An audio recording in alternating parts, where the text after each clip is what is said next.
In today's video, I am going to teach you how to add different headers on different pages in Wix.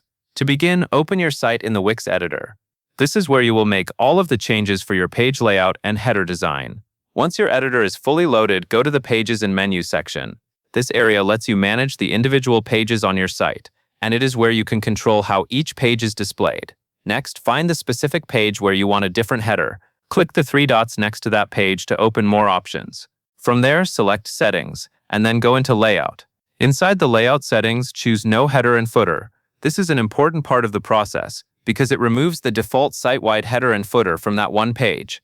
That gives you a clean space so you can create something unique for that page without affecting the rest of your website. After that, you will design your custom header using either a strip or a container. Place it at the top of the page so it functions like a header area. This gives you flexibility to create a different look, style, or structure depending on the purpose of that page.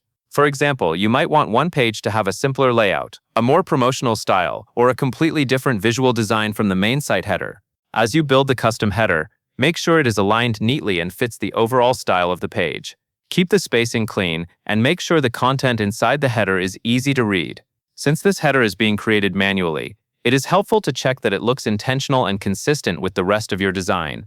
A strip can work well for a full-width header, while a container can help if you want more control over a boxed layout or layered elements.